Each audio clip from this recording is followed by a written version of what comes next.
Skipton Woods, ancient woodland or post-industrial landscape?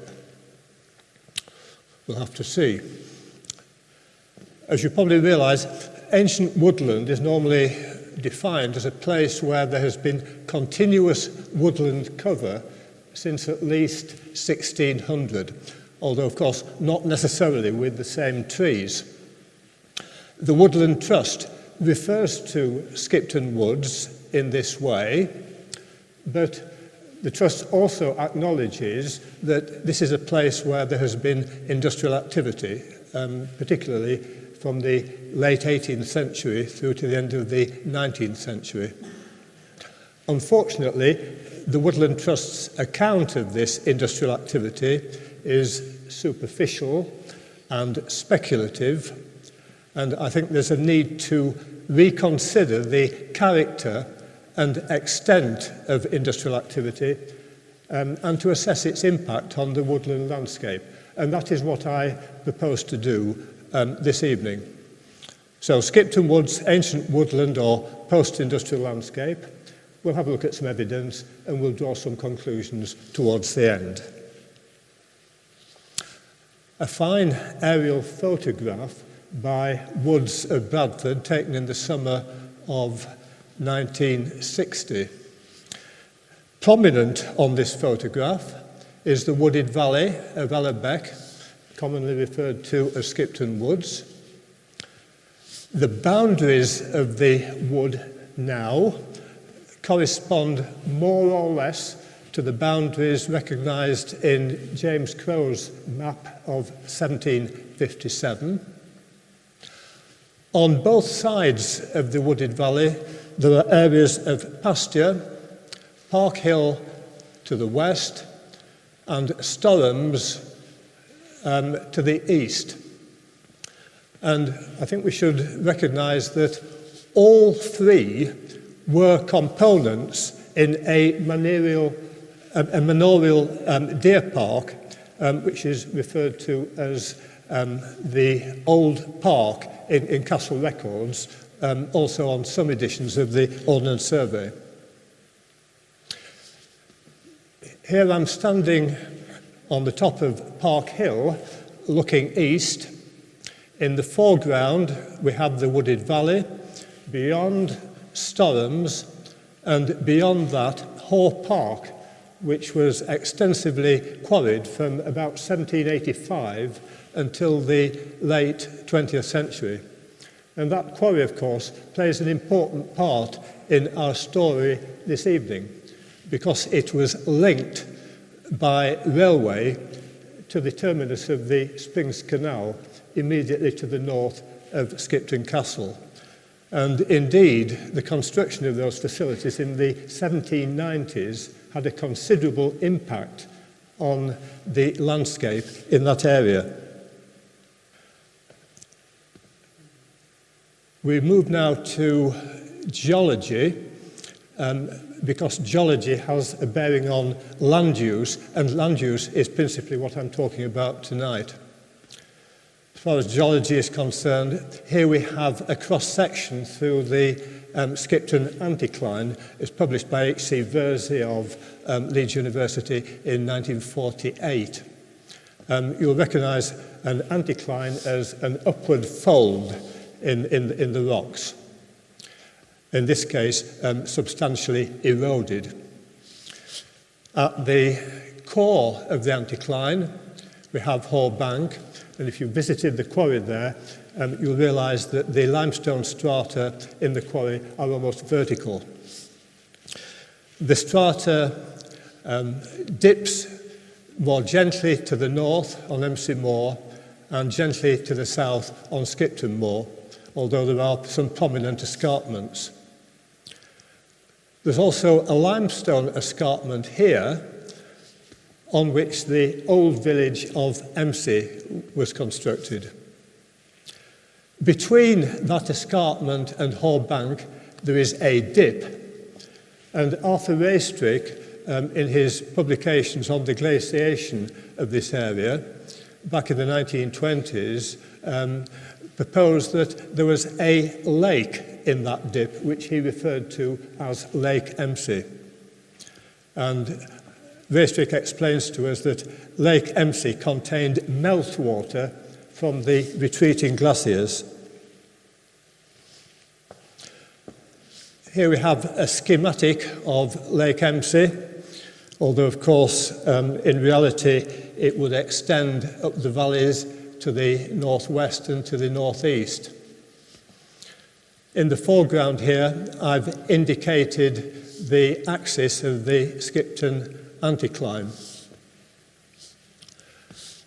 We have to imagine that the pressure of water in Lake Emsey cut away through the anticline, diagonally at first, and then north-south, emerging from the other side, and that the meltwater drained away through this channel, giving rise to what is normally referred to as an overflow channel, which is now occupied by Ellerbeck.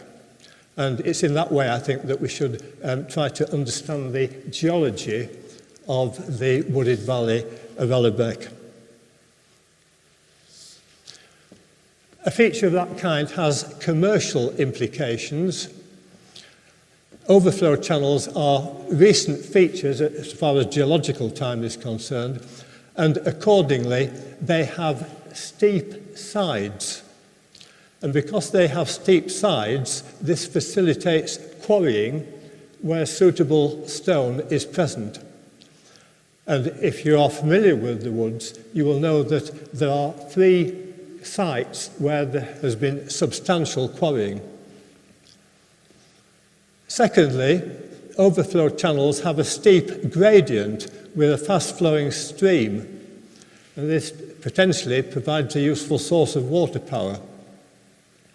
Considering the diagram that we have there, the steeper the gradient of the valley, the shorter the headrace which is needed for a water wheel of given diameter, and that would reduce the construction costs.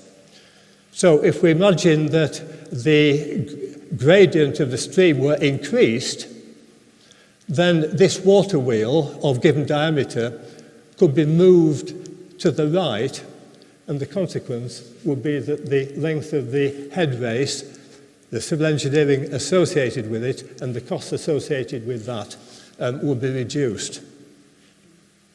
Taking those features into account, here we have a summary of land use in the valley of Ellerbeck. The items in red are the ones that I'm going to talk about later on.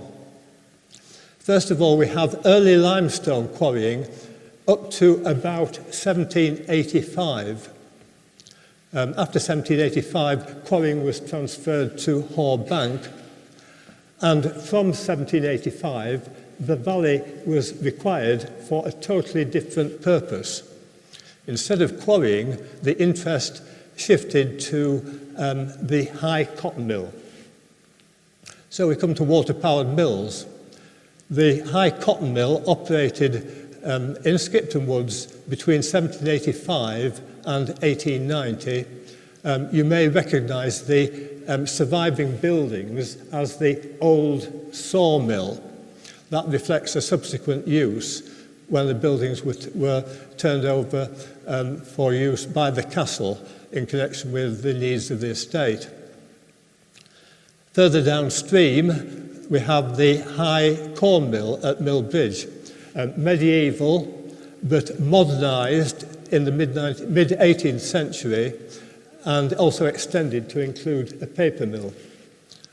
The link between corn milling and the production of paper is that in the one case corn is ground, in the other case cellulosic rags, that would be linen in the context of the 18th century, they are ground to make the raw material for paper. Yet further downstream, and now covered by a residential development called Spindle Mill, is the site of the manorial fulling mill. Fulling was a textile process. I'm tempted to talk about it, but we don't have time this evening, beyond pointing out that the fulling stocks used in that process are driven by a camshaft, which in turn is rotated by the water wheel. In the mid-18th century, this facility was also modernised and it was put to alternative uses. First of all, for the finishing of paper. If you look at Wood's map of 1832, you'll find the mill dam referred to as the glazing mill dam. And that's a reference to a process for finishing paper, presumably the paper which was manufactured at the site of the High Corn Mill. Subsequent to that, the site of the manorial fulling mill was used for making flyers, which are a piece of equipment used on a spinning machine. And I think it's from that use that the name spindle shop came into common parlance. The third land use I've listed here relates to the transportation of limestone from Hoare Bank by railway. Note two words, because that's how the term is spelt in the relevant leases. And we also, of course, have transport by canal. Fourthly, land use is associated with the crossing of the valley at Mill Bridge. We talk of Mill Bridge in the singular, but in fact there are two separate bridges there. In addition, there is an extensive culvert which was built to accommodate Water Street after the Keighley-Kendal Turnpike diverted its road from the White Hills route to the Gargrave Road route. Fifthly, water rights connected with Bellevue Mills. In 1910, Bellevue Mills installed a turbo alternator to generate electricity. Considerable supplies of water were needed to service that turbo alternator, and the proprietors of Bellevue Mills took the water rights in Skipton Woods for that purpose. The good preservation of the dams and watercourses at the present time probably reflects the upkeep resulting from that particular use. And then finally, we have recreational uses. I've traced these back certainly to the 1850s. Certainly, the proprietors of the cotton mill seem to have no objection to the public promenading along the watercourses and enjoying the dams, even as far back as that.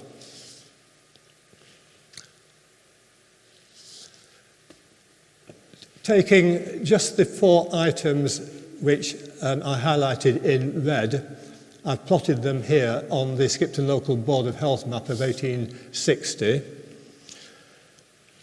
This is the Bailey. The Bailey entrance to Skipton Woods is about there. If you follow the path along the boundary wall, you can certainly identify two large quarries. There is a third large quarry, the site now occupied by the round dam. The red triangle indicates the location of the former cotton spinning mill, and the cross, the point where there was transshipment of limestone from the railway to the canal. Before we look at those facilities in any detail, we need to ask an important question. Where did these facilities come from? They didn't happen by magic. It wasn't the result of divine intervention. If you want to understand facilities like this, you've got to ask serious questions about who the decision makers were. Fundamentally, the decision makers were the 8th and 9th Earls of Thanet. Unlike many of the aristocracy during the late 18th, early 19th centuries, they were not self-indulgent. Rather, they can be described using a term that F.M.L. Thompson, the Oxford historian, invented to describe the Duke of Bridgewater. They were virtuously enterprising aristocrats.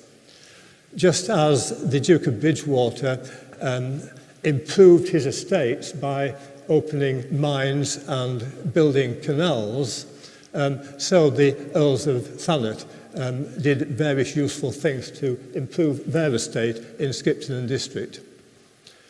In particular, they owned, managed and improved the Skipton and Castle estate between 1753 and 1825 in the ways that are indicated there in brackets.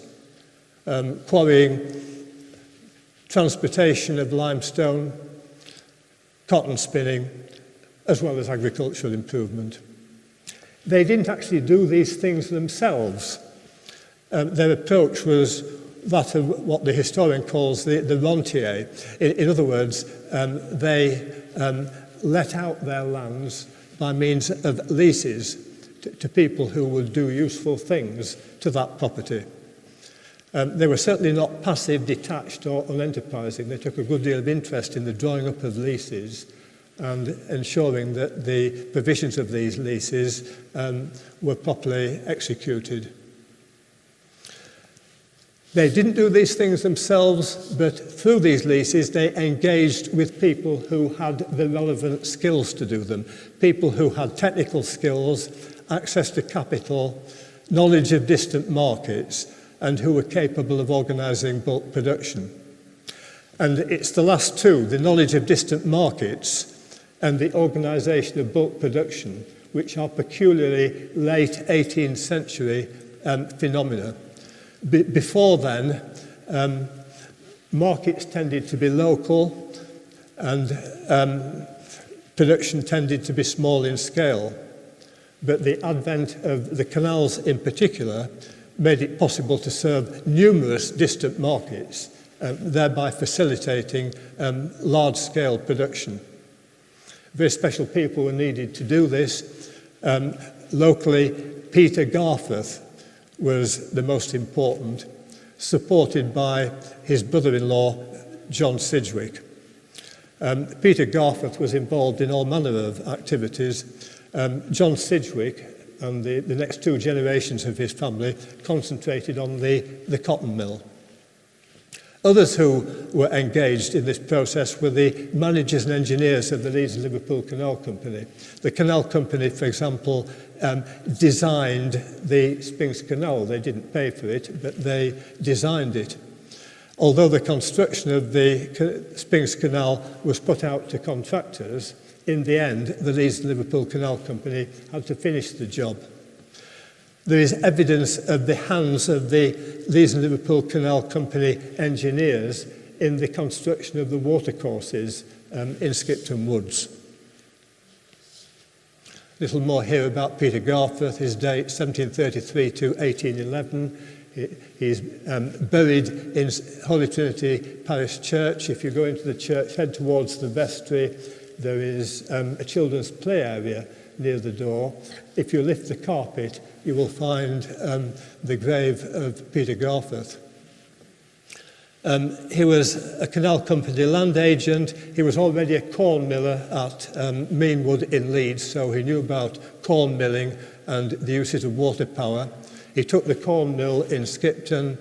He developed the paper mill in association with that property. He became a quarry proprietor within the woods, or the area now covered by the woods. He was one of the proprietors of the High Cotton Mill, and when he wasn't busy with these things, was also a church warden at Holy Trinity and a supporter of John Wesley. No contradiction or conflict of interest there, because Methodism was in fact a movement within the Church of England until after John Wesley's death.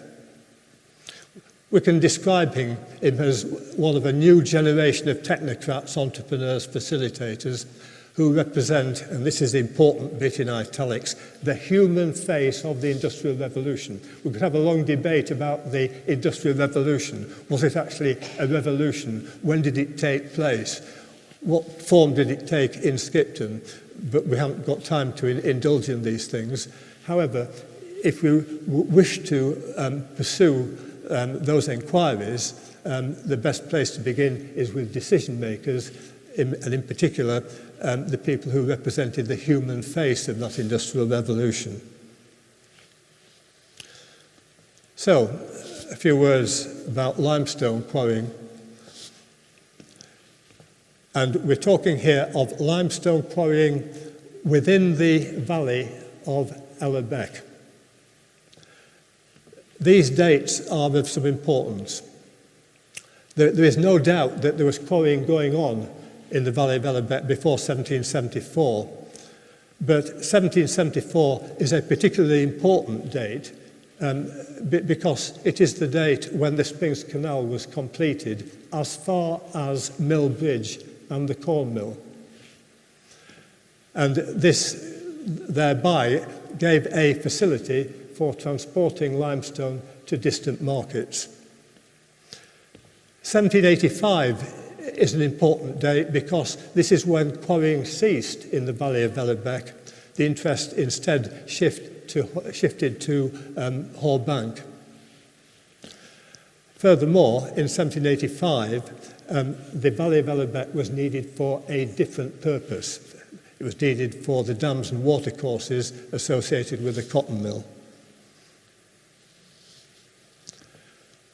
The limestone from the Valley of Ellerbeck was transported along the Leeds and Liverpool Canal, down the Bradford Canal. Some of it went for flux in the ironworks of Bradford, but a great deal of it was used to supply agricultural lime kilns. And many of these were established on the canal side. This was yet another activity in which Peter Garforth had a financial interest. There are the remains of one of these lime kilns between Skipton and Bradley. There's another one just to the south of Bradley, but the best preserved in this locality is the one that I've indicated here at Farnhill. The location is shown on the map. It's near the big curve on the canal, opposite Farnhill Hall. There's a photograph on the right. And for those of us who are familiar with the limestone lime kilns of the Southern Dales, this seems rather unusual. Also, for those of us familiar with limestones in the Northern Dales, made of neat blocks of fine limestone taken from the Yoredales. Again, it looks rather unusual. The fact of the matter is that that stone is taken on the whole from the quarries at Farnhill Moor, on Farnhill Moor. So the construction is very rough and ready by comparison with structures that we normally associate with this process in this area. Here we are in the number 2 quarry. The footpath from the Bailey to the round dam runs across the top of here. This is where the boundary wall is and the footpath adjacent. We're down in the number 2 quarry. You will see the limestone dipping to the north, and a considerable tonnage has been extracted here. If we move out of the quarry, get our location again, that's where the path is to which I've just referred, and I've walked the way down here. There is a very distinct route leading out of the quarry for leading stone. Oops, I've just turned round and this is what I encounter. The track comes to a sudden end because we've come to the Ellerbeck. And in fact, I'm now looking across to the large embankment on which the Headrace, the sandy goit of the cotton mill runs, and we see people wandering along there, along the footpath. So I think we can presume from this that the stone from the quarry went over a bridge, presumably a wooden bridge, somewhere downstream here, to join up with a track along here, for which there is documentary evidence of a railway. And indeed, if you follow that track up there, you will pass the number 1 quarry, the number 2 quarry, and you will see that it's at least plausible that wooden bridges were constructed across there. As to the course of this railway beyond this point, it's impossible to say, except that it was heading towards the terminus of the Springs Canal, which in 1774 was established at the corn mill, or close to the corn mill. This wasn't the only quarry railway in Skipton at this time. There was another one associated with the quarry at Musser Flats to the back of Skipton High School. And again, Garforth was connected with that venture. If you check on the large-scale 1850 Ordnance Survey, you can follow the course of the railway leading from the Musser Flats quarry to the Canal near the present Brook Street. But this is a railway course, I think. There is certainly documentary evidence to that effect, and it does at least seem plausible. And here we are at the terminus, as at 1774 through to 1796, of the Earl of Thanet Springs Canal. We'll come back to quarrying later when we look at transport, but we turn now to water-powered mills, and one of them in particular, the High Cotton Mill. Shown here again on the Skipton Local Board of Health map of 1860, at which time the mill had reached its maximum extent. There's the Bailey, there's the Springs Canal, the towpath, the large corn mill dam, and then the mill lane leading from the top of Chapel Hill through to the mill itself. This is the present access to the woods, with the overflow from the Sandy Goyt just up there, flowing down into the beck. The first building on this site was water-powered, this one, and it was opened in 1785. The mill was extended in 1816, and this building was used as a cotton store and conceivably as a blowroom. Blowroom processes are those which precede cotton carding. That is the only structure on this site which has survived in its full extent. In 1825, the main mill was extended further south, and this section was steam-powered, and as well as carrying out spinning, it also carried out weaving as well. So from 1825, the mill was effectively vertical, if not vertically integrated, in the sense of weaving the yarns that it produced. There's also a gasometer here as well. The proprietors of this venture were Peter Garforth, who I've just mentioned, John Blackburn, who was a financier, and John Sidgwick, who was the first of 3 generations of Sidgwicks to run this enterprise. And they were working in what today we would call a joint venture with the Earl of Thanet. Because whereas it was Garforth, Blackburn and Sidgwick who financed the equipment and operation of the mill, it was the Earl of Thanet who paid for the mill and who paid for the dams and watercourses which were needed to power it.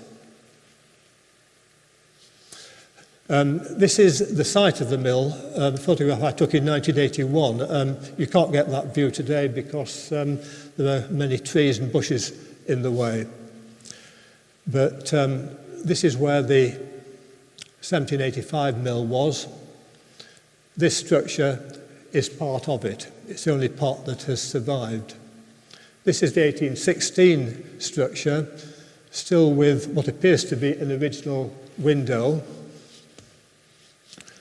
The 1825 section south of here, that was demolished in 1890.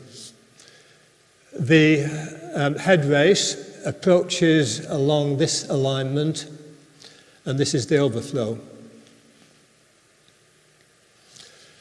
Here is the main elevation of the 1785 mill. It was very wide but quite narrow, typical of the mills that Arkwright was building and financing elsewhere in the country. That reflected the kind of machinery that was employed here to make cotton yarns. The mill consists of 17 bays. It has 4 stories. It's topped by a very interesting cupola here with weather vane, and the accounts tell us that a bell was installed in there. Unusually, the water wheel was contained within the 5th bay of the mill. Most arkwright mills had the water wheel at one end. I suspect that this unusual arrangement reflects the fact that the land falls away behind the mill at this point, and to extend the headrace, which runs at about this level, would have involved a good deal of engineering. I suspect that's why the wheel was installed in the mill, to accommodate that. Along the bottom edge, note the signatures of Peter Garforth, John Blackburn and Jonathan Sidgwick. A contemporary building here at New Lanark, Robert Owens Mill at New Lanark. These buildings here were actually residential, but very much in the style of a production facility of the time. Note the cupola, which is almost exactly what we've seen on the previous plan. This is the only photograph that I know of that shows us the 1785 mill, and we don't see much of that. This structure in the corner here is a 1785 mill. The view is taken tantalisingly from the 1825 extension, demolished in 1890, of which no photographs have survived to the best of my knowledge. The house here is Primrose Cottage, and it was the manager's house. That does survive, although it's been extended quite considerably. This is the approach to the site from the south, as it was in 1960. This is the structure that we now know as the old sawmill. These are the remains of the 1785 water-powered mill, cut back to 2 stories and 6 bays. Go straight ahead from here and you walk into the woods. In 1960, the site had been abandoned, having previously been used as the sawmill for the castle estate. A more recent picture of what survives of the original mill, just these 4 bays of the original mill. 1 story at this side, but as you see the sloping roof, there's 2 stories to the back. That's all that remains of the 1785 structure. If you count 5 bays along, 1, 2, 3, 4, well, you've run out of bays, this is what you come to. If you study the masonry up here, you can see the point where the headrace met the water wheel. It doesn't show up too well in this photograph, but this bears close scrutiny if you go and visit the site. This porch was built in 2007. I remember walking past when the foundations were being dug, and the side of the wheel pit, a very large stone along the side of the wheel pit, was still extant. I came back 2 days later and sadly it had gone, so I can't show you a photograph of that, but I can at least confirm that this was the site of the wheel pit. Some very pleasant young ladies, well turned out and apparently very happy, and almost certainly employees at the High Cotton Mill. Note the woodland landscape and the woodland flora. Also note especially this basket containing some very small bobbins, which confirms to us that the machines in use at this time, probably in the late 1880s, just before the mill closed, were the self-same machines that had been installed back in 1785.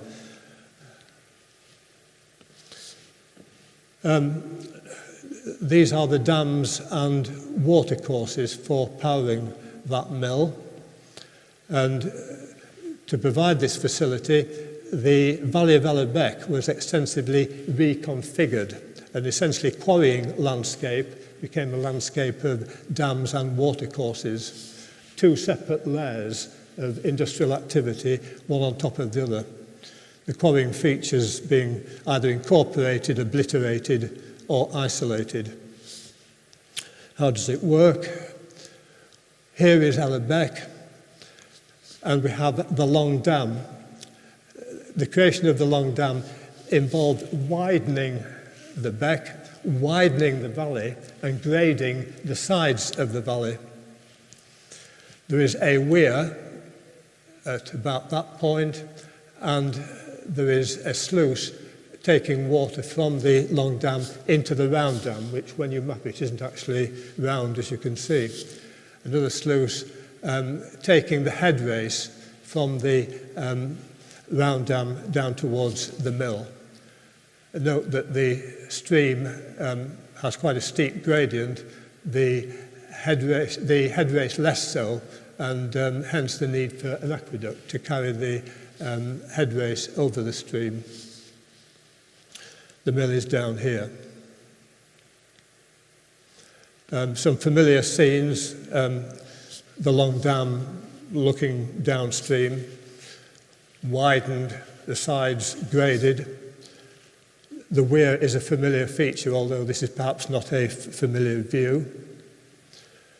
An early 20th century view of the Round Dam, still in pristine condition, even though the mill closed in 1890.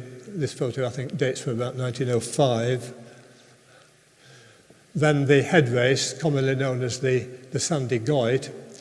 And here, it's worth noting the substantial embankment which was required to support this facility. There's considerable civil engineering gone into the creation of this embankment. This is the approach to the mill. That is the overflow. That is the manager's cottage that we saw in an earlier photograph. The Headrace, of course, went forward from here to the mill. A feature which almost certainly betrays the involvement of the canal engineers in constructing these features is these drainage channels. There are a considerable number of these drainage channels built into the hillside along the side of the Headrace and also alongside the Long Dam as well. And these facilities are clearly directing surface drainage into the Headrace. Clearly the engineers had it in mind that every single drop of water that could be provided should be captured and suitably used and either fed into the Headrace or stored in the Long Dam. You do find these features if you walk along a canal bank. Indeed, you find that the canal builders on some occasions have had the cheek to take a stream and divert it into the canal. And I think this reflects much the same concern to make use of whatever supplies of water are available. I'd very much like to spend 5 minutes explaining how this machine works. You gather that part of my background is as a chartered textile technologist, but I'll resist that temptation. I'll simply point out that the machine that we see here, which is Arkwright's spinning machine, well known in the history books, it's called the water frame. This is the kind of machinery that was employed in the high cotton mill.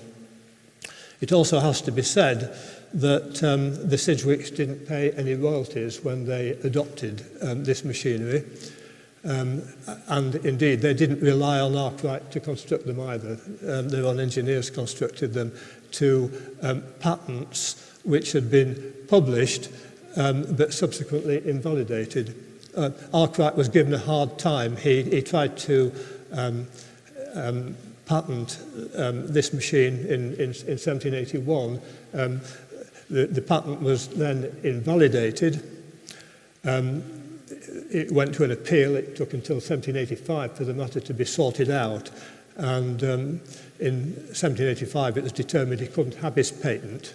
So this was never patented at all, on grounds of prior invention. There are certain features of the equipment that we see in the diagram over here, which had already been used by others, and indeed which were in common use.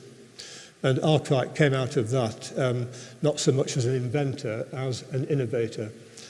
But of course, this gave everybody free rein who so wished to set up a spinning mill using Arkwright type equipment without the need to pay royalties. And the Sidgwicks fall in this category. The first two generations of the family did very well. The third generation built a second mill in Skipton on what was then a greenfield site next to the canal on the east side of Pinder Bridge. Middletown grew up around this facility. Here you can see its chimney. When the Sidgwicks ceased trading in 1890, this mill closed along with the high mill in the woods. It was sold to the Rickards of Belbusk, who were spinners of sewing threads using waste silk. In 1908, the mill went up in smoke, and you'll have seen numerous photographs of the silk mill fire. The fire was at that mill. Sadly, we have no photographs of the mill apart from this one before it burnt down. But of course, when it burnt down, everybody was very interested in it. So we have lots and lots of photographs, some of them published in the newspapers from time to time, of the great silk mill fire. In 1915, the site was cleared, a modern weaving mill was constructed, closed in the 1950s and demolished in the 1990s. Houses now on that site. I'm telling this long story for a reason. And Sidgwick Court is the name of that housing development off Sackville Street, if you are aware of it. And it's the association with the Sidgwicks, which I mentioned hitherto, which is recognised in the naming of that housing development.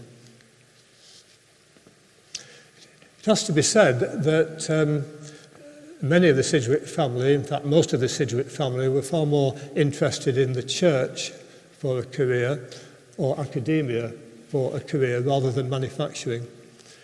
Robert Hodgson Sidgwick was third generation, and he worked very hard in the business along with his brother John Benson Sidgwick. He had two other brothers who worked very briefly in the mill and then retired, and yet another brother who was headmaster of Ermisted's Grammar School. The interest in the church and in academia is represented in what I've indicated here in connection with Robert Hodgson Sidgwick, because his son Alfred was Professor of Logic at Owens College in Manchester, which became Manchester University. His nephew was the famous Henry Sidgwick, Professor of Moral Philosophy at Cambridge. His niece, Mary, married Edward White Benson when he was Bishop of Truro, and he then went on to be Archbishop of Canterbury. Not much interest here in cotton spinning. This is Christ Church, consecrated in 1839.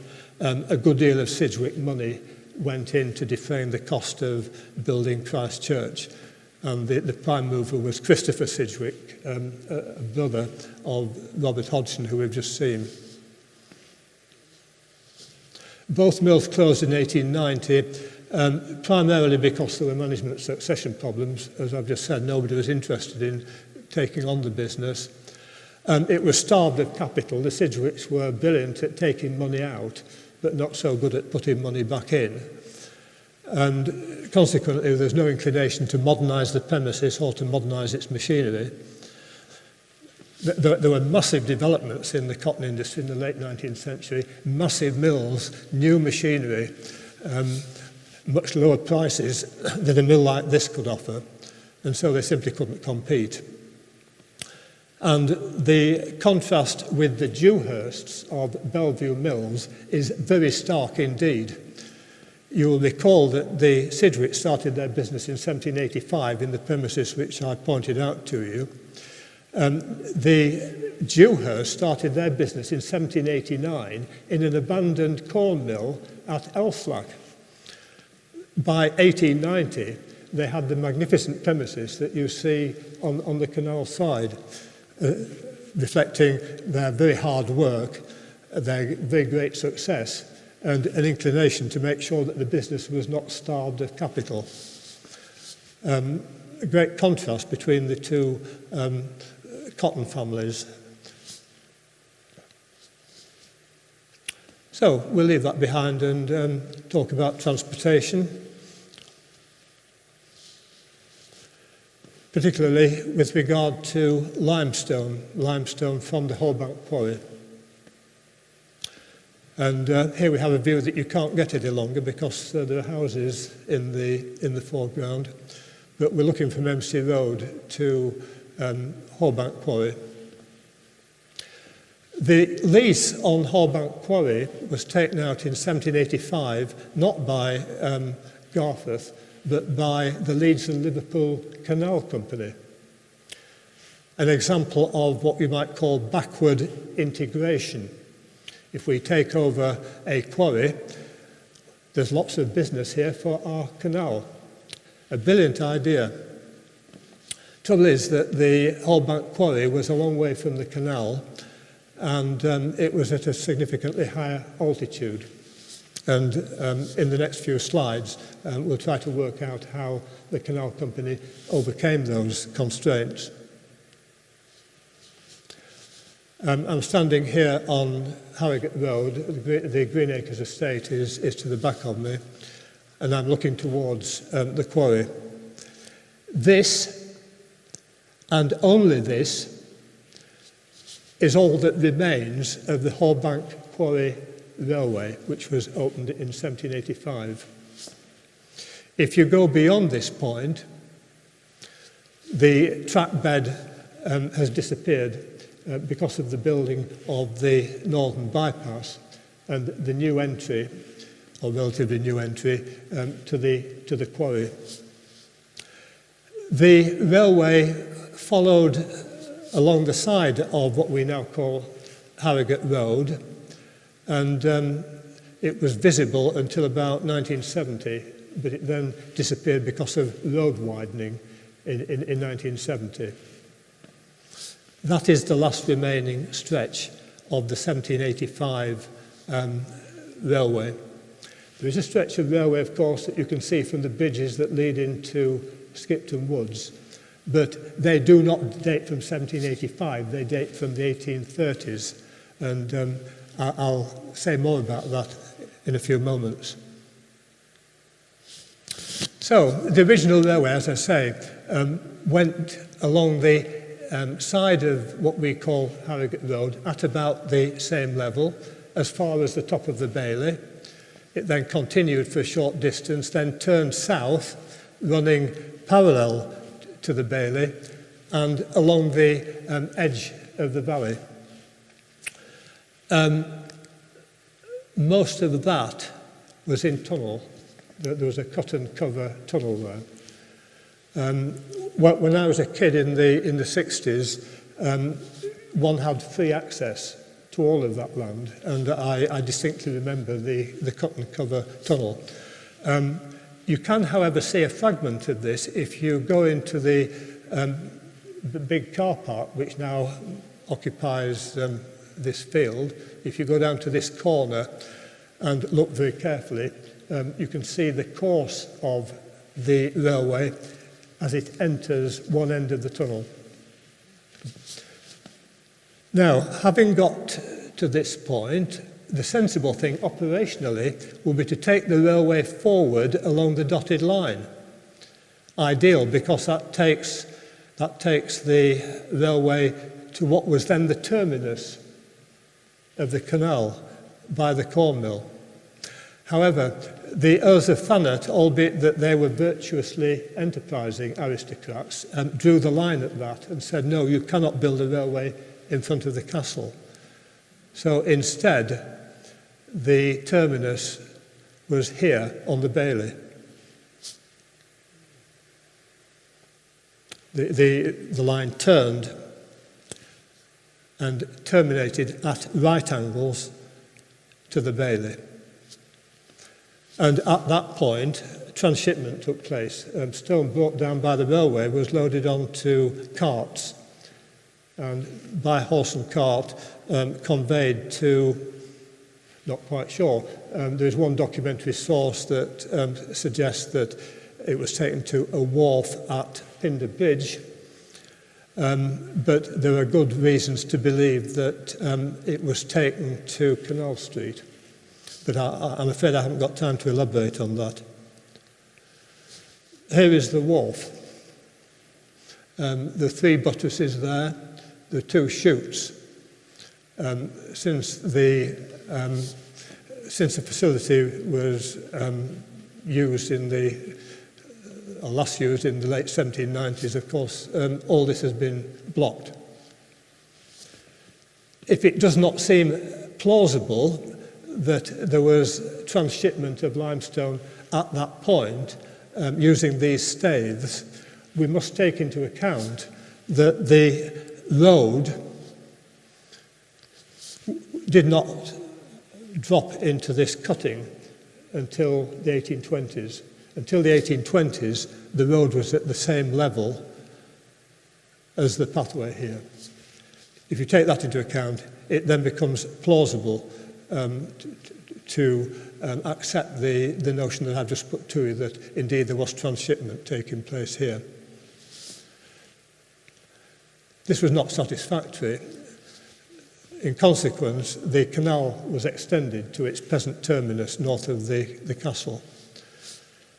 The extension of the railway to the Bailey was abandoned, and the original course was extended a short distance just above the terminus of the canal, where in fact there were 5 large buttresses built into the valley side. In this photograph we can see just 4 of those 5 buttresses. And stone was tipped down chutes between those buttresses to loading hoppers at the terminus of the canal, not directly into canal boats, but into some hoppers. That's the view I took in 1964 when everybody had free access to this area, and I show it to you now because you can't get that view any longer. It shows just how high this is above the Springs Canal. Here we see 3 of the 5 buttresses from the towpath, and 5 of the 5 buttresses in this plinth from John Biglin's book of 1813, where unfortunately it seems that the engraver has misinterpreted the artist's original picture, because the buttresses appear to be the piers of a viaduct. In fact, they are set into this side of the valley. This is the best technical impression of the facilities at the terminus that I know of. It's a sketch by James W. Turner, that's the famous Turner, made during his 1816 very brief visit to Skipton. And if we look closely, we can see just how the system worked. We've got the railway up here, indeed, there's a wagon there, there's another wagon there. We can see the 5 buttresses, we can see the chutes, the canal is down here, the castle up there, and these are the hoppers. You'll see that they have doors. The doors have been lowered for these hoppers, but the doors of these hoppers are closed. The advantage of this arrangement is, I think, to provide buffer stocks to balance arrivals and departures on the railway with arrivals and departures on the canal.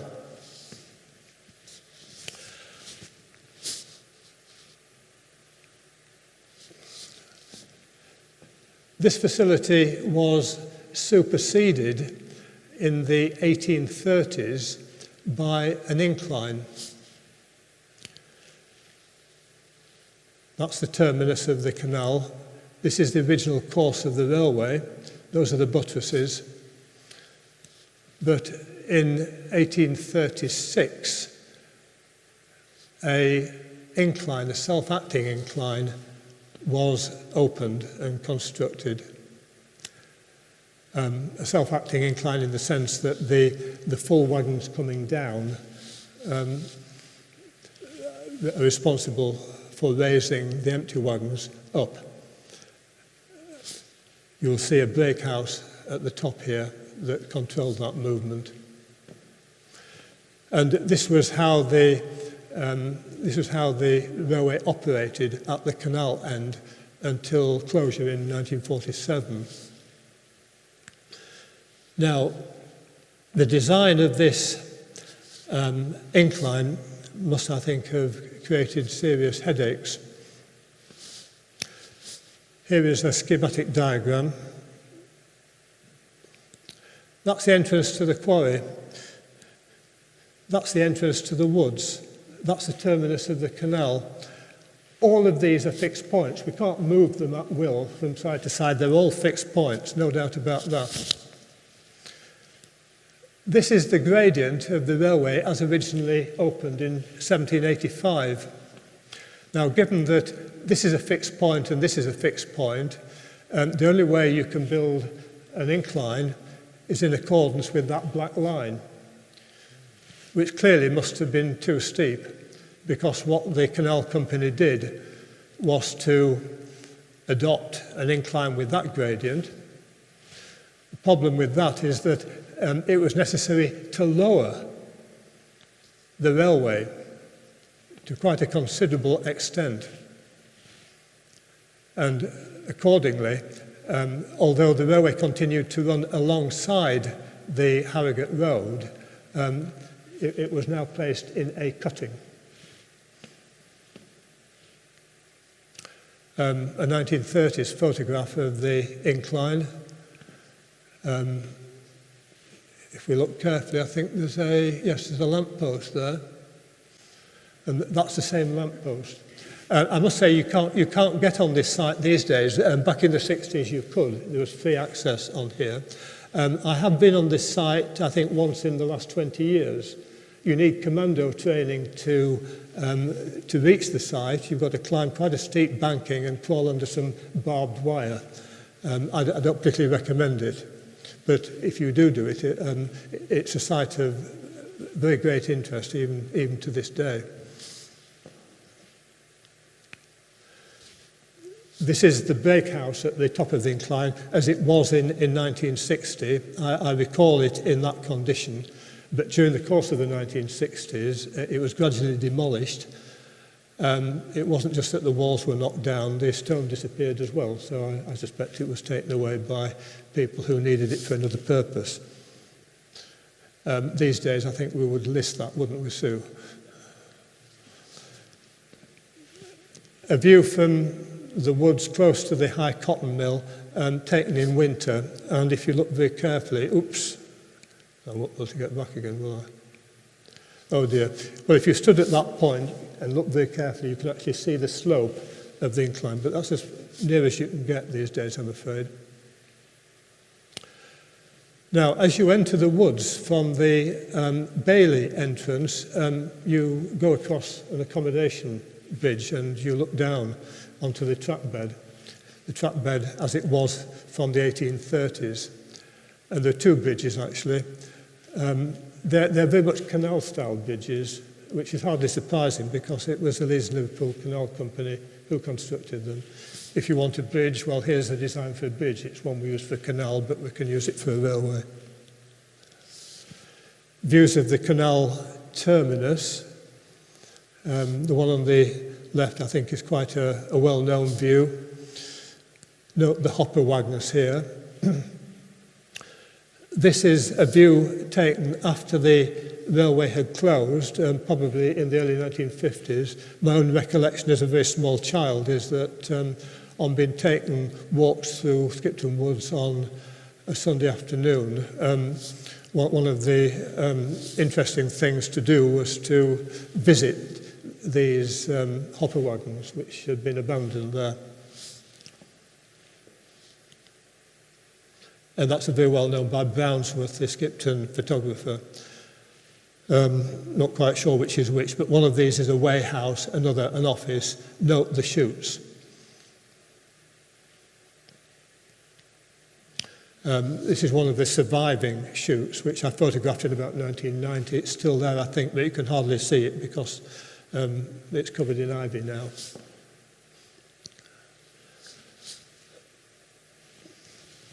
And here we have an exclusively post-industrial landscape at the terminus of the canal, shown in this excellent photograph by David Wilkinson, taken probably in the bad winter of 1963. This is in the Civic Society collection. Many thanks, Sue, for the use of this photograph. Absolutely nothing in this photograph predates the 1790s. To the left here, although we haven't discussed it, is the large corn mill dam that was built in the 1790s. The canal was built in the 1790s. To accommodate the canal and the corn mill dam, Elibet was channeled. This terminus dates from the 1830s, but it supersedes the hoppers which we saw in Turner's sketch. These buttresses date from the 1790s, certainly, possibly the 1780s, bearing in mind that the railway did go on that alignment before turning towards the Bailey. So there's absolutely nothing there that predates the 1790s. So let's draw a few conclusions.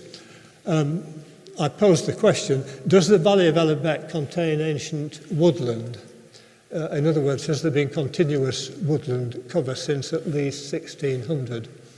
And I think my answer is yes, perhaps in parts. But we must note the influence of quarrying, and something which I didn't have time to point out, but there are substantial quarry tips which have impeded vegetation and the growth of woodland in association with those quarries.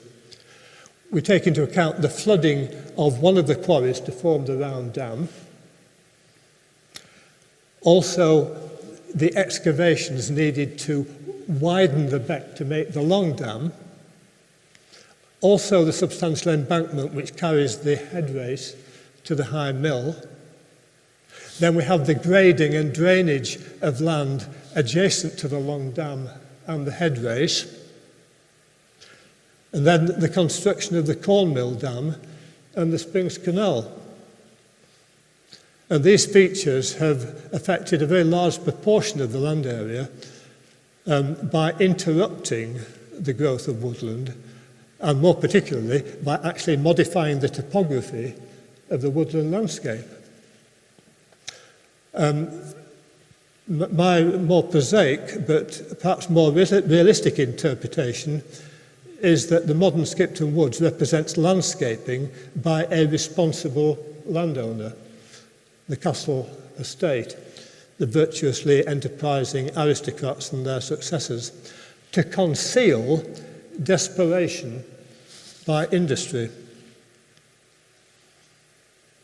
That's Little Wood on Grassington Road, viewed from Golf Links Lane, Shortley Lane. It conceals a limestone quarry, a lime kiln, and a depositor of local authority refuse. It looks very nice. The wood conceals these industrial features. And of course, there are countless examples of such woodland throughout Craven and throughout the Dales. And so this is the interpretation that I put on Skipton Woods as well, that there was massive desperation in the interests of industrial development. And from the mid-18th century onwards, this was compensated for by developing woodland. By way of conclusion, if you're not convinced by the fieldwork evidence, we might look at some documentary evidence. Here's an extract from a Skipton Castle estate map dated 1661, 61 years after the magic 1600 date. This is the castle. This is Allebeck. This is the headrace for the corn mill. The corn mill dam is now on that site. The cartographer has very carefully indicated where the woodland is. Woods, woods, and more woods. That is a present entrance to the woods where the old sawmill, high cotton mill is. This is a detail taken from a much larger map of the old park, which I mentioned at the beginning. And interestingly, there's no reference to any woods anywhere. I think one would have thought that if it were sufficiently important to indicate woodland here and here, the cartographer would have made similar reference to the rest of the old park, but I see no such reference.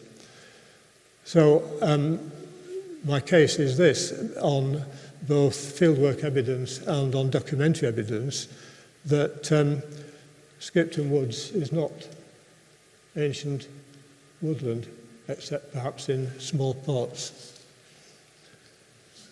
Finally, what I've been talking about tonight is discussed in far more detail in this paper, which I published in the Industrial Archaeology Review 3 years ago, two and a half years ago. The Oath of Thanet and the Industrialisation of the Valley of Allebeck at Skipton, North Yorkshire, Industrial Archaeology Review 41/2019. You might get an open access copy at that web address. If not, there's a photocopy in Skipton Library. Thank you, Maurice.